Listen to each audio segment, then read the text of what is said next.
even CNN host Wolf Blitzer was stunned as an Israeli Defense Force spokesperson confirmed that the IDF was responsible for bombing the densely populated Jabaliya refugee camp near Gaza City. Here's Blitzer's exchange with IDF's Lieutenant Colonel Richard Hecht. But you know that there are a lot of refugees, a lot of innocent civilians, men, women, and children in that refugee camp as well, right? This is the tragedy of war, Wolf. I mean, as you know, we've been saying for days, move south. Civilians that are not involved with Hamas, please move south. Yeah, I'm just trying to get a little bit more information. You knew there were civilians there, you knew there were refugees, all sorts of refugees, but you decided to still drop a bomb on that refugee camp attempting to kill the Hamas commander. By the way, was he killed? I can't confirm yet. There'll be more updated. Yes, we know that he was killed. As IDF's Hecht verified, the strike launched yesterday was intended to kill a Hamas leader, Ibrahim Biari, as well as other militants. And while it did, in fact, hit its target, the deadly blast killed an estimated 50 Palestinians, perhaps more. Obviously, all these statistics have yet to be totally verified, but you can see evidence of the widespread destruction. Conservative host Ben Shapiro defended the IDF's bombing of the largest refugee camp in Gaza, taking to X, saying yesterday, destroying a Hamas command center after warning all civilians in the area to get out is correct. Hamas hides behind civilians. Should this grant them immunity? If so, you have created a massive incentive for them to hide behind civilians. Many more civilians will die over time.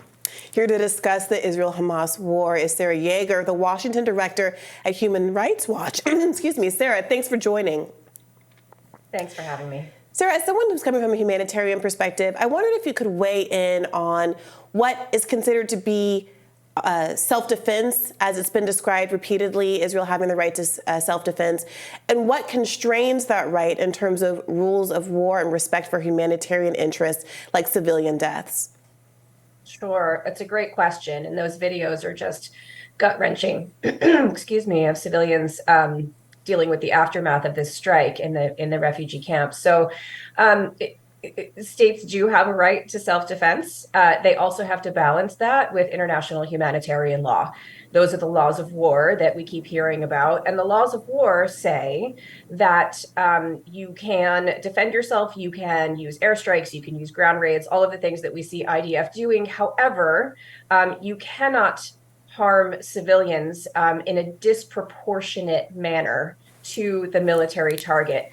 States have a proactive, positive responsibility to protect civilians by all means feasible. Yeah, I mean, it's very interesting. I mean, that becomes an argument over what is disproportionate. I know that Netanyahu and other Israeli government officials, we've heard reporting in their private conversations with American officials, have brought up World War II, have pointed out that the U.S. Dropped nuclear weapons on 2 Japanese cities, and even before that, firebombed Tokyo, killed thousands and thousands and thousands of innocent people, as well as legitimate military targets. That Germany was leveled and tons of civilians died during that war. I mean, have the standards evolved since then? And how are we? Is that going to be persuasive? And is this a different situation, or was maybe that anti-humanitarian as well? Sure. So World War II is not what we're talking about here. The norms, the customs, the rules by which states need to abide have evolved since then. So nobody is talking about comparing this to the firebombing of Tokyo and Dresden, nor the dropping of a nuclear bomb. Current international law says that states must protect civilians by all means feasible. They can still go after their military targets, but they need to distinguish between civilians and combatants. And they need to make sure that when they are going after a military target, that the civilian harm that they intend to cause, or that they know that they are going to cause, is proportionate to the value of that target. And what you're kind of getting at in that question is that it's all subjective. There is no equation that is written out on any piece of paper that the international community agrees to. X plus Y equals Z. This is all very subjective. Could you tell us a little bit more about what this refugee camp was? And we know that it's the largest refugee camp, at least it was the largest refugee camp in Gaza. Who populated that camp? And is it right to describe it less as a kind of a temporary dwelling the way some people might be imagining it in their head, as opposed to a city that's been built up over the years, because these refugees, as I understand it, had been there since many of them since the 1948 Nakba? Right. So you can see in those pictures that these are not tents. These are buildings that have been built up over time. It was a densely populated area with civilians. It sounds like there may have been tunnels underneath in which Hamas was hiding out. It's all a little bit unclear at this moment.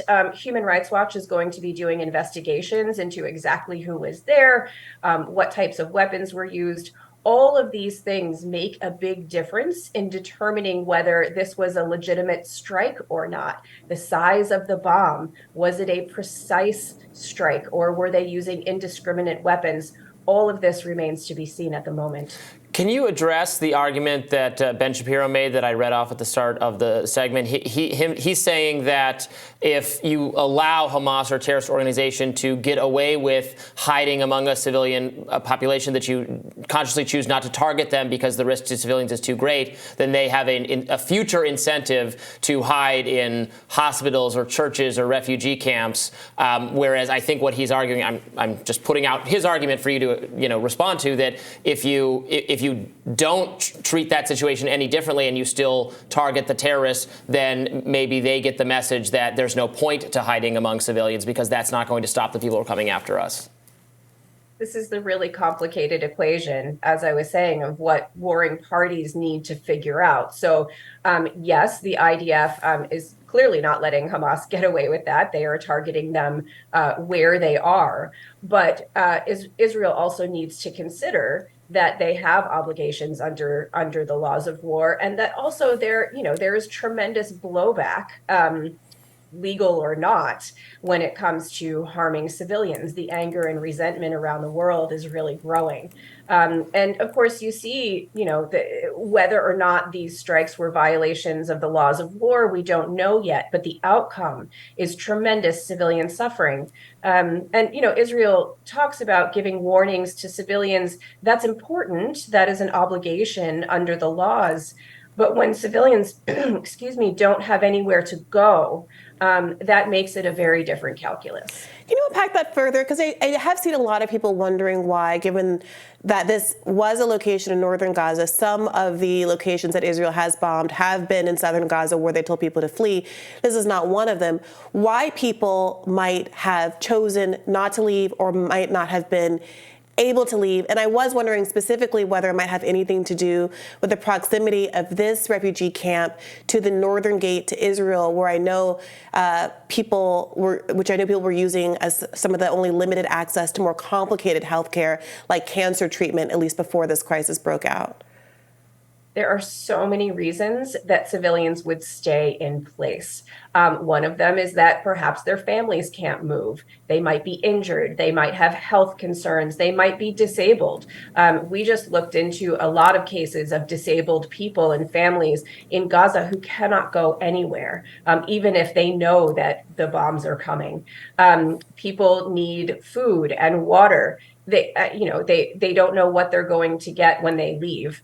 They also are making really difficult decisions about leaving family members behind, not knowing if they're ever going to see them again. And your point about being close to where they might be able to get more complicated healthcare, where they might be able to get more food and water and things that they need for their children, that means that they're not necessarily going to want to leave to the south. I wondered if you could address the drone bombing aspect of this. Modern warfare conducted this way has so dramatically reduced the risk for the people engaged in the bombing, right? While also because those people they're just pressing a button remotely. Whereas if you have ground forces, you have more, theoretically at least, ability to use discretion, like if they were if a ground force was moving through this refugee camp looking for the terrorists, they're not dropping a bomb on the whole thing. But at the same time, there's more risk that they get into a firefight, or theoretically, there's risk that they shoot the wrong people. Or I think in the history of ground warfare, there's like more casualties overall, right? But the ease at which pressing the button exists and the minimization of risk on one side, how does that affect humanitarian concerns for how war should be conducted? This is a great question. And we've been, dealing with drones for 20 years over the course of counterterrorism missions that the United States and other actors have carried out. So I want to say the drone is just a weapon. It is a weapon like any other. It comes with positives and negatives, especially for civilians that are involved in the attacks by drones. So yes, it is pressing a button. But that does not take away any of the obligations under the laws of war. And in fact, some of the positives are that when forces come in contact, it's called troops in contact, with perhaps Hamas or another adversary, that's actually when civilians can be even more harmed because, they get into these firefights and it all happens so quickly, whereas a drone attack can be I don't want to call it premeditated. It can be planned. It can be deliberate. And you can use precision guided munitions. But again, you have to balance what you are going after with that target with the civilian harm that you believe you're going to cause, no matter the weapon. Sarah, I wanted to ask you about potential accountability for Israel's actions. Humanitarian groups seem largely in lockstep criticizing the disproportionate use of force. Now, many scores more children, I think multiple times more children have been killed, children alone, than Israelis were killed on October 7th. The death toll is now over 8,000. And most recently, you had the director of the UN's New York office resigning after 30 years and writing a pretty scathing letter about what he feels like the humanitarian organization he belonged to was able to do and their complicity.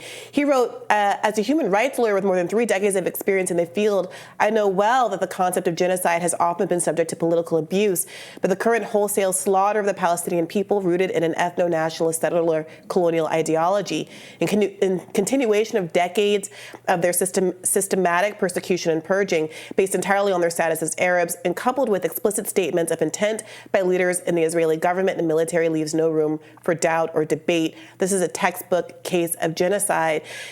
Having people make these kind of strong statements, seeing the U.S. veto resolutions for a ceasefire in the UN, knowing that Israel is not a member of the the ICC criminal court, what recourse is there of humanitarian organizations to coerce, persuade Israel to have a more proportionate response or to have a ceasefire if the United States and the UN, because of the United States veto power, is unable to do so? Sure. Well, the United Nations is one way of getting a ceasefire or a pause or at least getting the parties to conduct themselves according to the laws of war. But there are so many other ways. And I think that's what you're seeing from human rights and humanitarian organizations who are not necessarily saying that, this is genocide, ethnic cleansing. Those are very powerful words and they require a legal analysis. And we're not there yet. Complicity requires a legal analysis and we're not there yet. But the suffering and the scale of suffering, I think, is why you're seeing this outrage and really all of these resignations. Very powerful letter from the UN official.